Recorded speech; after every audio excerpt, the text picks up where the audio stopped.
Hello అందరికీ. ఎందుకండి ఊరికే రేట్ ఎక్కువ పెట్టి తెచ్చుకున్న తలకాయ కూరని కుక్కర్లో వేసి వండేస్తారు? ఒక్కసారి ఇలా మన అమ్మమ్మలు నానమ్మలు చేసే పద్ధతిలో చేసి చూడండి. రుచి కానీ కలర్ కానీ కన్సిస్టెన్సీ కానీ చాలా బాగుంటుందండి. ముందుగా స్టవ్ ఆన్ చేసి పాత్ర పెట్టేసుకొని అందులోకి 3 నుంచి 4 టేబుల్ స్పూన్ల వరకు నూనె వేసుకోవాలి. ఇప్పుడు ఇందులోకి 2 పెద్ద సైజు ఉల్లిపాయలను వేసుకొని 1 నిమిషం ఫ్రై చేసుకోవాలి. ఉల్లిపాయలు ఈ విధంగా కలర్ చేంజ్ అయిన తర్వాత ఇప్పుడు ఇందులోకి ఒక బిర్యానీ ఆకు 4-5 లవంగాలు వేసుకొని 1 నిమిషం ఫ్రై చేసుకోవాలి. 1 నిమిషం ఫ్రై చేసుకున్న తర్వాత 1 స్పూన్ వరకు అల్లం వెల్లుల్లి పేస్ట్ వేసుకొని పచ్చివాసన పోయే వరకు ఫ్రై చేసుకోవాలి. అల్లం వెల్లుల్లి పేస్ట్ ఫ్రెష్గా దంచుకొని వేసుకుంటే బాగుంటుందండి. ఇప్పుడు ఇందులోకి మనం 2-3 సార్లు నీట్గా వాష్ చేసి పక్కన పెట్టుకున్న తలకాయ కూరని వేసుకోవాలి. ఇప్పుడు స్టవ్ని మీడియం ఫ్లేమ్లో ఉంచుకొని అంతా కలిసే విధంగా బాగా కలుపుకోవాలి. ఇలా కలుపుకున్న తర్వాత ఇప్పుడు ఇందులోకి రుచికి సరిపడా సాల్ట్ అలాగే 1/2 స్పూన్ వరకు పసుపు వేసుకొని మళ్ళీ అంతా ఒకసారి బాగా కలుపుకోవాలి. ఈ విధంగా సాల్ట్ మరియు పసుపు ముందే వేసుకోవటం వల్ల తలకాయ కూర తొందరగా ఉడికిపోతుందండి. ఇప్పుడు స్టవ్ని హై ఫ్లేమ్లో ఉంచుకొని ఈ విధంగా 2-3 నిమిషాలు కలుపుతూ ఉడికించుకోవాలి. మనం వేసుకున్న సాల్ట్ అలాగే పసుపు ఈ విధంగా ముక్కలకి పట్టిన తర్వాత ఇప్పుడు మూత పెట్టేసుకొని మధ్య మధ్యలో కలుపుతూ ఉడికించుకోవాలి. ఇక్కడ నేను మళ్ళీ 5 నిమిషాల తర్వాత మూత తీసి చూపిస్తున్నానండి. ఈ తలకాయ కూర ఉడకటానికి చాలా టైం పడుతుందండి. అందుకని ఇలా మూత పెట్టేసుకొని మధ్య మధ్యలో కలుపుకుంటూ ఉడికించుకుంటే తొందరగా ఉడికిపోతుంది. ఇక్కడ నేను చూపిస్తున్న విధంగా ఆయిల్ మొత్తం తలకాయ కూర నుంచి సపరేట్ అవుతున్నప్పుడు ఇప్పుడు ఇందులోకి రుచికి సరిపడా కారం వేసుకొని అంతా ఒకసారి కలుపుకోవాలి. ఇలా ఒక్కొక్కటిగా వేసుకొని ఉడికించుకోవటం వల్ల తలకాయ కూరకి మసాలా బాగా పడుతుందండి.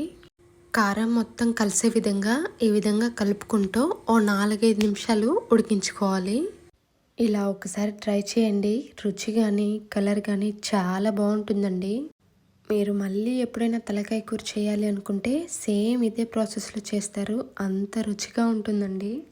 ఈ విధంగా కలుపుకుంటూ ఉడికించుకున్న తర్వాత ఇప్పుడు ఇందులోకి ఓ పెద్ద సైజు టమోటాని ఇలా చిన్న చిన్న ముక్కలుగా కట్ చేసి వేసుకోవాలి. ఒకవేళ మీరు ఎక్కువ స్పైసీగా తినాలి అనుకుంటే టమోటాని స్కిప్ చేసేయండి. టమోటా ముక్కలు వేసుకొని ఈ విధంగా మగ్గించుకున్న తర్వాత ఇప్పుడు ఇందులోకి 2 స్పూన్ల వరకు ధనియా పౌడర్ వేసుకొని అంతా ఒకసారి కలుపుకోవాలి. ఇక్కడ నేను ధనియా పొడిని డైరెక్ట్గా కాకుండా వేయించి పొడి చేసి వేసుకుంటున్నానండి. ధనియా పొడి వేసుకొని అంతా ఒకసారి ఈ విధంగా కలుపుకున్న తర్వాత ఇప్పుడు ఇందులోకి మనం కాచి పెట్టుకున్న వేడి నీళ్ళను పోసుకోవాలి.